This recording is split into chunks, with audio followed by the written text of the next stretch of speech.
Hope aspirants, आप अच्छे से होंगे और आप सबकी प्रिपरेशन अच्छे से चल रही होगी। बहुत सारे इंसान दुनिया के ऐसे हैं जिनको किसी न किसी चीज का खौफ लगा रहता है, डर लगा रहता है, चाहे वो एग्जाम का हो, चाहे लाइफ में कामयाबी हासिल करना हो, या किसी और चीज के बारे में उनको खौफ लगा रहता है।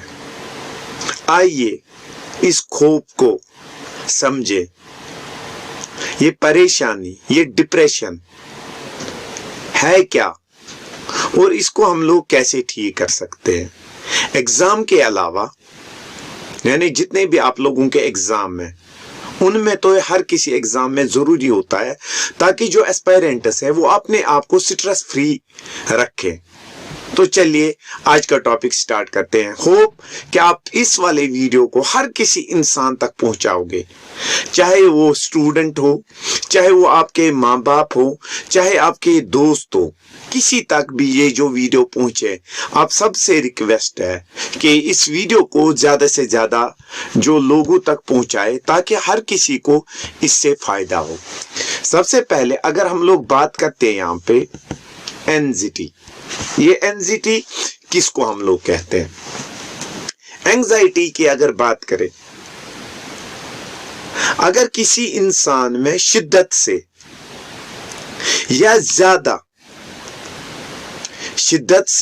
या ज्यादा होना या कंटिन्यूअसली इसको किसी चीज के बारे में डर लगना, खौफ लगना, इसे ही कहते हैं एंजाइटी। या हम लोग कह सकते हैं एक इंसान को अगर कंटिन्यूअसली किसी चीज के बारे में डर लगता है, किसी चीज का उसको खौफ है, या वो अनईजी फील करता है किसी सिचुएशन में, उसे एंजाइटी हम लोग कहते हैं। यानी एंजाइटी की अगर हम लोग बात करें, एंजाइटी हम लोग शॉर्ट में कह सकते हैं जिंदगी में किसी भी चीज का डर लगा रहना, जिंदगी में खौफ महसूस होना, उसको हम लोग कहते हैं एंजाइटी। अब अगर हम लोग डिप्रेशन की बात करें, बहुत सारे इंसान ऐसे हैं जो डिप्रेशन और एंजाइटी को एक जैसा मानते हैं। नहीं, डिप्रेशन अगर हम लोग कहें, डिप्रेशन हम लोग कहते हैं जब कभी भी कोई इंसान दुनिया में उम्मीद छोड़ देता है किसी काम को करने की, या वो हमेशा उदास रहता है, या उसमें हमेशा थकावट रहती है, वो डिप्रेशन है। इंडिया की अगर हम लोग बात करें, इंडिया में इस समय 44% जो इंडियंस हैं, 44.9 मिलियन इंडिया की जो पॉपुलेशन है, और हम लोग कह सकते हैं 3.3% इंडिविजुअल्स इंडिया में ऐसे हैं जो डिप्रेशन है, एंजाइटी के शिकार है। एक रीसेंट तहकीक के मुताबिक दुनिया में 10 में से 1 इंसान जो है वो एंजाइटी का शिकार है, और एंजाइटी कभी कभार इंसान को इस हद तक उसकी लाइफ तबाह कर देती है कि वो जिंदगी के बारे में, जिंदगी को जीने के बारे में वो सारी उम्मीद जो है वो छोड़ देता है। अब अगर हम लोग बात करें, ये जो एंजाइटी है, परेशानी है, डिप्रेशन है, क्या हम लोग इसको मेजर कर सकते हैं? हाँ, इसको मेजर हम लोग कर सकते हैं। इसके लिए स्केल एक है, हैमिल्टन एंजाइटी स्केल और कॉग्निटिव स्केल। जितना उस स्केल में वैल्यू आएगा उतना ज्यादा आप डिप्रेशन के शिकार होंगे। ये अगर हम लोग यहाँ पे कॉग्निटिव स्केल की बात करें, इस कॉग्निटिव स्केल में क्या है, इसमें डिफरेंट टाइप्स के एक क्वेश्चनियर आप लोगों का होता है, जिसमें आपको आपके बारे में जो साइकोलॉजिस्ट हैं, जो साइकेट्रिस्ट हैं, वो क्वेश्चन पूछते हैं, वो पेपर देते हैं आप लोगों को, उस पे आप लोगों को देखना है कि आप किस कैटेगरी में आते हो। से अगर हम लोग देखें, पहला अगर मैं ले लेता हूं यहां पे, आर यू फीलिंग, ध्यान रखिएगा, एक क्वेश्चन ले लेते हैं इसमें, are you feeling tired during exam preparation? क्या आप लोगों को थकावट महसूस होती है जब आप लोग एग्जाम के लिए प्रिपेयर करते हो। यहां से स्केल होती है 1 2 3 4। अब बहुत सारे बच्चे ऐसे होंगे जो कहेंगे हमें होता है लेकिन कम। आधे ऐसे होंगे जो कहेंगे ज्यादा है, यानी आपने 4 को अगर ज्यादा है तो 4 आप लोग चूज करोगे। सेकंड वन, अगर आपको इसी पे एग्जाम पे ही क्वेश्चनियर है, are you worried, are you worried about failing, क्या आपको आप फेल होने से क्या इसके बारे में आप लोग सोचते हो, वरी करते हो, इसका भी वैल्यू होगा 1 2 3 4। 4 है हाईएस्ट वैल्यू। अगर लगता है आपको आप फेल हो जाएंगे, दिमाग में आ जाती है, तो 4 स्केल ले लोगे। ऐसे ही 17 क्वेश्चन हैं, जितना इनको ऐड करके आप लोगों को वैल्यू ज्यादा निकलेगा, उतनी में आप में एंग्जाइटी ज्यादा है। अब यहां पे इस अगर कम हम लोग ले लेते 0 to 8, अगर वैल्यू निकला तो बहुत कम है, इसको कंसिडर नहीं किया जाता एंग्जाइटी। अगर 10 to 18 है तो एंग्जाइटी जो है स्मॉल क्वांटिटी में। अब अगर 19 to 20 आप लोगों का आ जाता है तो न ज्यादा न कम है। अब अगर 30 से ऊपर आ जाता है इसका वैल्यू, तो एंग्जाइटी जो है वो ज्यादा है। ये टेबल में आप लोगों के लिए जिसको अपनी स्केल चेक करनी होगी एंग्जाइटी की, वो मैं अपलोड करूंगा यहां पे वीडियो में, तो आप लोग वीडियो को देख के अपनी एंग्जाइटी लेवल जो है वो चेक कर सकते हैं। अब इसके बाद हम लोगों का क्वेश्चन है एंग्जाइटी डिसऑर्डर्स। अब ये किनको कहते हैं? ये हम लोग कहते हैं ये ग्रुप है एक से ज्यादा मेंटल डिसऑर्डर्स। अब मेंटल डिसऑर्डर्स यानी वो चीजें जो दिमाग के साथ रिलेट है, जहां पे आपको खौफ लगता है, आपको डर लगता है, और अपनी एंग्जाइटी को आप लोग कंट्रोल ही नहीं कर पाते। That is called as anxiety disorder.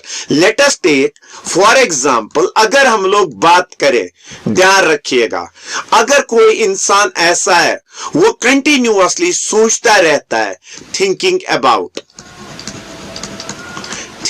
About exams, वो हमेशा यही सोचता रहता है एग्जाम्स के बारे में, वो हमेशा सोचता रहता है थिंकिंग अबाउट फेलिंग और पासिंग, अबाउट फेलिंग, क्या ये फेल होगा या पास होगा, इसके बारे में अगर कोई इंसान सोचता रहता है, यानी हम लोग कहते हैं कि एक से ज्यादा दिमाग के साथ जो डिसऑर्डर्स रिलेट है, जहां पे एक इंसान को हमेशा डर लगा रहता है, खौफ लगा रहता है, या वो इस एंजाइटी को, परेशानी को कंट्रोल ही नहीं कर पाता, उन्हें हम लोग कहते हैं एंजाइटी डिसऑर्डर्स। और सिंपली हम लोग कह सकते हैं डिसऑर्डर्स कॉज्ड बाय एंजाइटी, यानी परेशानी की वजह से आपके ब्रेन के अंदर जो कोई भी एबनॉर्मल एक्टिविटी स्टार्ट होती है, उसे हम लोग कहते हैं एंजाइटी डिसऑर्डर्स। अब एक इंसान में एंजाइटी डिसऑर्डर्स क्यों होते हैं, क्यों वो परेशानी का, क्यों वो डिप्रेशन का? अगर हम लोग देखें डिप्रेशन या एंजाइटी कैसे पता चलेगी एक इंसान को है कि नहीं? रेस्टलेसनेस, यानी उसे आराम ही नहीं होता। यानी अगर वो कहीं पे बैठे आराम करने के लिए, वो कहता है नहीं, यहां से मैं उठूंगा दूसरी जगह में जाऊंगा, हमेशा वो नर्वस फील करता रहता है, उसको हमेशा खौफ लगा रहता है। दैट इज हैविंग फियर और डेंजर। हार्ट बीट जो इसकी है, किसकी हार्ट बीट हम लोग ले लेते हैं जिसको डिप्रेशन या एंजाइटी होती है, वो हमेशा उसकी हार्ट बीट तेज होती है। और अगर हम लोग देखें उसमें हाइपर वेंटिलेशन होती है, वो सांस ज्यादा जोर से ले लेता है, ब्रीथिंग रेट उसकी इंक्रीज होती है, उसको पसीना आ जाता है या उसको ट्रिम्बलिंग हो जाती है, थर थर आता है, वो उसको उसमें कमजोरी आ जाती है, उसमें थकावट उसको महसूस होती है, और वो किसी भी चीज के बारे में कंसंट्रेट कर नहीं पाता है, उसके स्लीपलेस वो होता है, उसको नींद भी नहीं आती है। उसके बाद वो बिना किसी रीजन के किसी भी चीज के बारे में सोचता रहता है। ये थे कुछ रीजंस, हम लोगों के सिम्टम्स, जिसके जरिए हम लोग पहचान सकते हैं किसको, एंजाइटी को। अब एंजाइटी की अगर बात करें, इसमें डिफरेंट टाइप्स है। पहला जो है जिसे हम लोग कहते हैं GAD, जनरलाइज्ड एंजाइटी डिसऑर्डर। यहां पे क्या हम लोग कहते हैं, एक इंसान जो है ज्यादा और कंटिन्यूअसली वो डे टू डे लाइफ में जो इवेंट्स होते रहते हैं उनके बारे में सोचता रहता है। सपोज अगर लेट अस टेक, इंडिया में इलेक्शन होनी है, तो ये जो इंसान है ये किसी पार्टी के साथ रिलेट है, ये कंटिन्यूअसली सोचता रहता है कि मेरी पार्टी जीतेगी क्या हारेगी। इवन कि जब ये खाना खा रहा होता है इसको उस समय भी यही लगी रहती है। यानी कोई भी इंसान जो कंटिन्यूअसली और ज्यादा वरी होता है डे टू डे लाइफ के साथ, डे टू डे लाइफ में क्या इवेंट्स होते हैं उनके बारे में ज्यादा सोचता रहता है, तो उसे हम लोग कहते हैं जनरलाइज्ड एंजाइटी डिसऑर्डर। अब यहां पे अगर हम लोग देखें इसमें क्या क्या सिम्टम है, एक इंसान को रेस्टलेसनेस होती है, उसे एक ही जगह आराम नहीं होता है, उसे अचानक जो है या इजीली उसको थकावट आ जाती है और कंसंट्रेशन वो कर नहीं पाता है, और बात बात पे उसको गुस्सा आ जाता है, इरिटेबल, और बात बात पे उसको पेन हो जाती है, जो पेन वो बता ही नहीं सकता किसकी वजह से होती है। नेक्स्ट वन अगर हम लोग देखें, इस इंसान को सोने में भी प्रॉब्लम होती है। यानी ये थी पहली GAD, यानी जनरलाइज्ड एंजाइटी डिसऑर्डर हम लोग कहते हैं जब एक इंसान कंटिन्यूअसली वरी करता रहता है, उसको खौफ लगा रहता है, वो किसी चीज के बारे में डे टू डे लाइफ उसके बारे में कंटिन्यूअसली सोचता रहता है। उसके बाद है पैनिक डिसऑर्डर।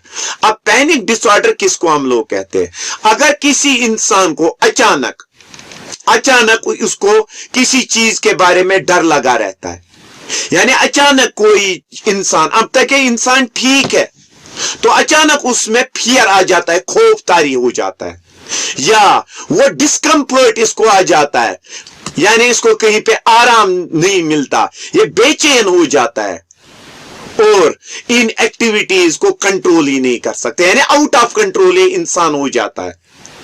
उस समय हम लोग इसको कहते हैं पैनिक डिसऑर्डर। यानी पैनिक डिसऑर्डर हम लोग कहते हैं अचानक अगर किसी इंसान को खौफ तारी हो जाए, अचानक एक इंसान जो है वो डिस्कम्फर्ट फील करे और उसको कंट्रोल करना बड़ा मुश्किल होता है, इसको कहते हैं पैनिक डिसऑर्डर। अब हम लोग कैसे पहचानेंगे एक इंसान में पैनिक डिसऑर्डर है कि नहीं? सबसे पहले रेसिंग हार्ट और टैकीकार्डिया, यानी हार्ट बीट जो है ये 100 पर मिनट हो जाती है, जिसको टैकीकार्डिया यानी हार्ट जल्दी जल्दी बीट करना स्टार्ट करता है। इसको अचानक पसीना आ जाता है, यह अचानक कांपना स्टार्ट करता है, चेस्ट में इसको अचानक पेन हो जाती है और ये सोचता रहता है कहीं ये अटैक मुझे दोबारा ना आए, और इसको feeling being of out of control, यानी इसको अपनी जो हरकतें हैं ये उन पे कंट्रोल ही नहीं कर पाता, that is panic disorder. GAD और पैनिक डिसऑर्डर में एक फर्क है, GAD कंटिन्यूअसली रहती है, यानी एक इंसान कंटिन्यूअसली खौफ उसमें तारी रहता है या वो कंटिन्यूअसली सोचता रहता है किसी चीज के बारे में, जबकि ये पैनिक डिसऑर्डर जो है एक इंसान को अचानक आ जाता है। उसके बाद हम लोग चलते हैं अब आगे क्या है हम लोगों का, सोशल एंजाइटी डिसऑर्डर, जिसे हम लोग सिंपली कहते हैं सैड। याद रखिएगा, जिसको हम लोग सिंपली क्या कहते हैं, सैड। यहां पे सैड गम नहीं है, सैड हम लोग कहते हैं एक इंसान को खौफ लगा रहता है कि दूसरे लोग उसको देख रहे हैं, दूसरे लोग उसको जज कर रहे हैं। यानी अगर आप लोग बाजार से निकल रहे हो, मार्केट से, आप लोगों को लगता है कि सारे मेरी तरफ ही देखते हैं, सारे मेरी ही बात करते हैं, इसे कहते हैं सोशल एंजाइटी डिसऑर्डर। जैसे दूसरी एग्जांपल हम लोग एक ले लेते हैं, आप लोग स्कूल में हो तो आप लोगों को लगता है कि सारे स्टूडेंट्स मेरे बारे में बात कर रहे हैं, सारे टीचर्स मुझे ही देख रहे हैं। यह है सोशल एंजाइटी डिसऑर्डर। इसमें सबसे पहले अब सिम्टम्स क्या क्या है, इसमें कैसे हम लोग पहचाने कि हमें सोशल एंजाइटी डिसऑर्डर है। सबसे पहले ब्लशिंग। एक इंसान जब मार्केट से चलता है वो ब्लश हो जाता है, उसको पसीना आ जाता है, उसकी हार्ट बीट जो है अब 100 टाइम्स पर मिनट होती है, जिसे पाउंडिंग और रेसिंग हार्ट कहते हैं। इसको स्टोमक में दर्द होना स्टार्ट होता है। ये दूसरों के साथ आई कांटेक्ट कर नहीं पाता है और हमेशा ये बड़ी धीमी बात करता है। दैट इज ये सोशल एंजाइटी डिसऑर्डर है। उसके बाद फोबिया। फोबिया किसको हम लोग कहते हैं? कुछ इंसान आपने देखे होंगे ऐसे जो जब कुत्ते को देखते हैं इन्हें डर लगता है।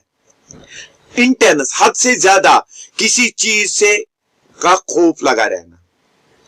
या आप लोग अगर चाहते हो कोई भी चीज आप लोग चाहते हो अवॉइड करना, उसे भी हम लोग फोबिया कहते हैं। Simply intense fear of objects. किसी चीज का आपको हद से ज्यादा खौफ लगा रहना, डर लगा रहना, उसे कहते हैं फोबिया। अब फोबिया के टाइप्स है। पहले वाला टाइप जो है जिसको हम लोग कहते हैं यहां पे स्पेसिफिक फोबिया। अब इस स्पेसिफिक फोबिया हम लोग किसको कहते हैं तो देखते हैं स्पेसिफिक फोबिया। अगर कोई इंसान है वो एरोप्लेन में उसको जाना है, वो एरोप्लेन में जा ही नहीं पाता, उसको डर लगा रहता है। कोई इंसान हाइट पे चढ़ता है, वो हाइट पे जा नहीं सकता क्योंकि इसको डर लगा रहता है। कोई इंसान हम लोग ऐसे ले लेते हैं जिसको सोशल परफॉर्मेंस से, गैदरिंग से, किसी पार्टी में जाने से डर लगा रहता है। कोई इंसान ऐसा है जिसको कीड़ों से, एनिमल से डर लगा रहता है। कोई इंसान ऐसा है वो कहता है कि मैं इंजेक्शन कर नहीं सकता। ये आ जाता है ए टाइप ऑफ द एंजाइटी, जिसे फोबिया हम लोग कहते हैं। सेकंड वन जो हम लोग ले लेते हैं सोशल फोबिया, यानी लोगों के साथ बात करने से डर लगना, लोगों के साथ इंटरेक्ट करने से डर लगना, इसको कहते हैं सोशल फोबिया। उसके बाद हम लोग ले लेते हैं और एक एग्रोफोबिया। एग्रोफोबिया की बात अगर करें, एग्रोफोबिया हम लोग कहते हैं अगर एक इंसान किसी जगह को या किसी सिचुएशन को फेस करना नहीं चाहता, उसको इन सिचुएशन से डर लगा रहता है। सपोज अगर कोई इंसान ऐसा है उसको डर लगा रहता है मार्केट में जाने के लिए, अगर उसको घर वाले मार्केट भेजें, जब मार्केट उसे भेजे वो एक बहाना बनाता है मार्केट जाने से। कोई बच्चा ऐसा होता है अगर उसको एक दफा डर लगा पढ़ने से, अब घर वाले उसको पढ़ने के लिए कहते हैं, वो अवॉइड करता है पढ़ना, वो कोई और काम करना चाहता है उस समय। उसके बाद और एक है anxiety due to medical disorder. अगर किसी को सर्जरी आए तो वो अब इस सर्जरी के बारे में ही सोचता रहता है, यानी मेडिकल कंडीशन की वजह से जो हम लोगों का डिसऑर्डर है, that is anxiety due to medical condition. Next separation anxiety disorder. बहुत सारे इंसान ऐसे होते हैं जिनको दूसरों से सेपरेट होने का हमेशा खौफ तारी रहता है। सपोज आपका फ्रेंड आपके साथ है, आप लोग हमेशा सोचते रहते हो कहीं ये मुझसे दूर तो नहीं जाएगा। That is separation anxiety disorder. और एक है म्यूटिज्म, स्पेसिफिक म्यूटिज्म। ये एक ऐसी कंडीशन है जहां पे कोई इंसान अगर वो कितना भी पढ़ा लिखा हो, कोई सोशल गैदरिंग है, वहां पे उसको कुछ बोलने के लिए कहे, वो बोल नहीं पाता। यानी people fail to speak in specific social situations. इसको हम लोग कहते हैं म्यूटिज्म। ये हमेशा शाइनेस इसमें होता है, शर्मीला होता है। तो इसके बाद हम लोग आगे अब चलते हैं ऑब्सेसिव कंपल्सिव डिसऑर्डर। ये जो ऑब्सेसिव कंपल्सिव डिसऑर्डर है, जिसे हम लोग सिंपल बात अगर करें, हम लोग इसको सिंपली जो हम लोग इसको कहते हैं, तो सिंपली हम लोग इसको सिंपल लैंग्वेज में कहते हैं OCD। हम लोग कहते हैं इंसान के दिमाग में ऐसी सोच आना, ऐसे थॉट्स आना जिनकी हमें जरूरत ही ना हो, और ऐसे खौफ आना, यानी वो खौफ या वो थॉट्स आना जिनकी हमें जरूरत ही नहीं है, जिनको हम लोग कहते हैं ऑब्सेशन। और ऑब्सेशन की वजह से जब कोई भी चीज, कोई भी बात आपके दिमाग में कंटिन्यूअसली आए, या आपके दिमाग में किसी चीज के बारे में डर पैदा हो, उसे कहते हैं ऑब्सेशन। और इस ऑब्सेशन की वजह से आप लोगों के बिहेवियर में कंटिन्यूअसली कोई चेंज आ जाती है, जिसे कहते हैं कंपल्शन, यानी unwanted thoughts and fear is called as obsession. और उसकी वजह से आपके बिहेवियर में कंटिन्यूअसली चेंज आना, जिसको कहते हैं कंपल्शन। जैसे ऑब्सेशन की बात हम लोग करें, अगर एक इंसान में कंटिन्यूअसली जर्म्स या इंसेक्ट्स का आप लोगों को खौफ लगा रहे, आप लोग सो गए, आपको लगता है कि हम मेरे बिस्तर के अंदर कहीं कोई इंसेक्ट तो नहीं है, आप लोग कहीं खाना खाने के लिए गए, आपको लगता है कि इस प्लेट के अंदर जर्म्स तो नहीं है। अब ये मतलब जरूरी है कि आपके बिस्तर के अंदर कोई कीटाणु हो सकता है। That is fear of germs and insects. Next, दूसरी चीज, आप लोगों को कंटिन्यूअसली ये लगा रहता है कि मैं कोई चीज भूला तो नहीं, मैंने कोई चीज जो है किसी गलत जगह पे रखी तो नहीं। ये आपके दिमाग में खौफ तारी हो जाता है। नेक्स्ट वन, आप लोगों को दूसरों के बारे में एग्रेसिव थॉट्स आते हैं, यानी आपके दिमाग में आ जाता है कि मैं इस इंसान को आज मारूंगा। आपको अनवांटेड थॉट्स अपने मजहब के बारे में, आपको दूसरों के मजहब के बारे में आ जाते, आपके दिमाग में वो थॉट्स आ जाते हैं जो नहीं आने चाहिए थे। सेक्स के बारे में आपको वो थॉट्स आते हैं, यानी इन शॉर्ट आपके दिमाग में कंटिन्यूअसली वो चीजें आ जाती है जिनकी जरूरत नहीं होती।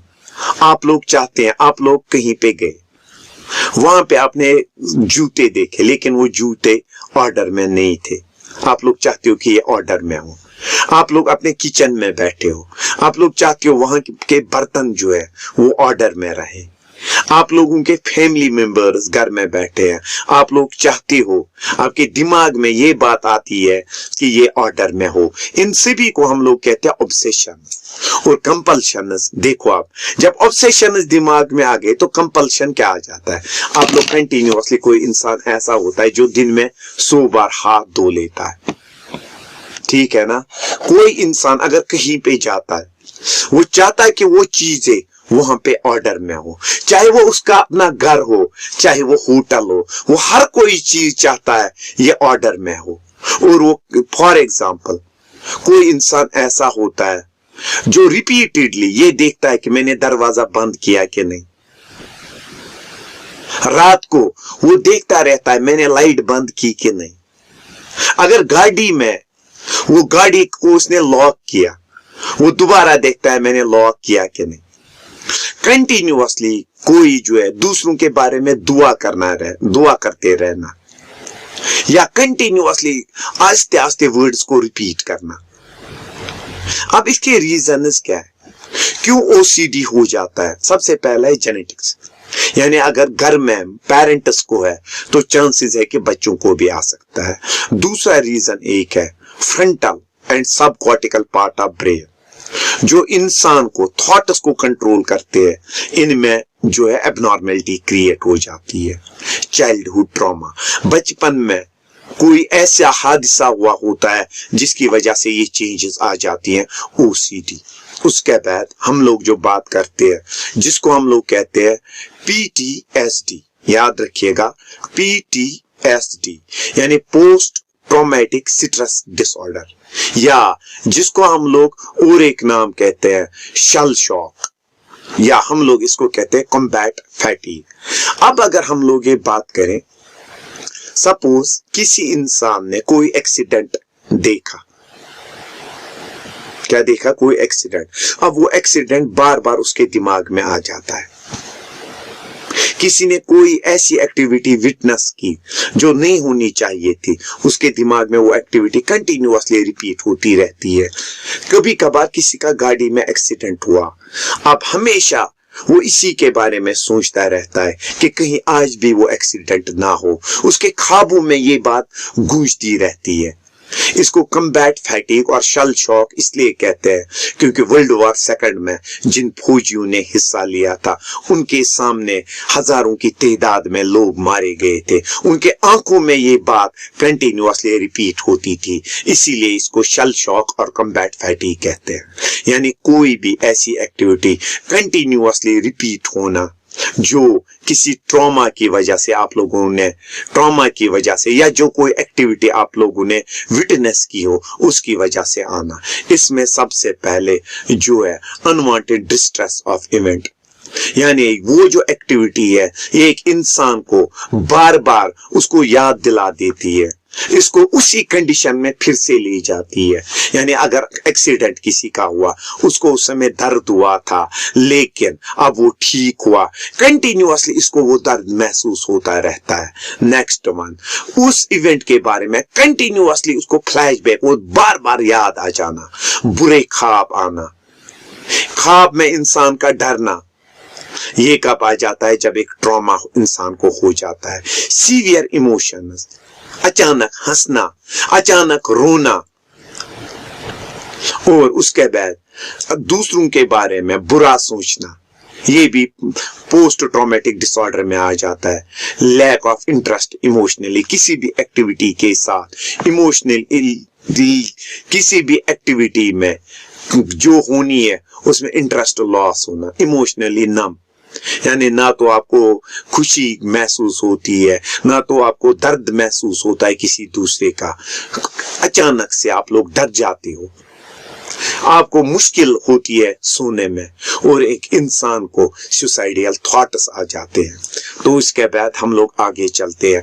अब जितने भी हम लोगों के ये डिसऑर्डर्स है तो इनका ट्रीटमेंट क्या है? पहले वाला ट्रीटमेंट है यहाँ पे जिसको साइकोथेरेपी और टॉक थेरेपी, यानी जो साइकोलॉजिस्ट है इनके पास एक इंसान को ले जाना है तो वो इसको ठीक करने की कोशिश करेगा, इनसे बात करेगा कि किसकी वजह से ये होता है, क्यों होता है, इसको उसे दूर ले जाना है। सेकंड वन है कॉग्निटिव बिहेवियर थेरेपी। यहाँ पे लोगों को जो साइकोलॉजिस्ट है वो इनकी सोच डिफरेंट टाइप्स ऑफ टेक्निक्स उनके जरिए इनको कोशिश करता है इनको चेंज करने की। और जब इनको ये एंजाइटी हो जाती है इस समय कैसे बिहेव करना है तो वो इन्हें सिखाया जाता है। उसके बाद एक्सेप्टेंस एंड कमिटमेंट थेरेपी। अब इसका काम है एक इंसान को डिस्कम्फर्ट से दूर रखना। इसके अलावा मेडिसिन्स का इस्तेमाल होता है, एंटी डिप्रेसेंट्स जिन्हें हम लोग कहते हैं बेंजोडाइजिफिनस या beta blockers. Beta blockers actually हम लोग करते हैं इस्तेमाल वो मेडिसिन्स जो ब्लड प्रेशर को कंट्रोल करती है, लेकिन डॉक्टर्स इसको इस्तेमाल कर सकते हैं इस एंजाइटी को खत्म करने की। लेकिन एक दफा आप लोगों ने एंटी डिप्रेसेंट्स लेने स्टार्ट किए तो लाइफ लॉन्ग इसकी आदत इंसान को पड़ जाती है, यानी वो ड्रग एडिक्शन की तरफ भी जा सकता है। होप कि आप लोगों को ये वीडियो अच्छा लगा हो। जिसको ये वीडियो अच्छा लगा हो तो लाइक, सब्सक्राइब और शेयर करना ना भूलें। शुक्रिया।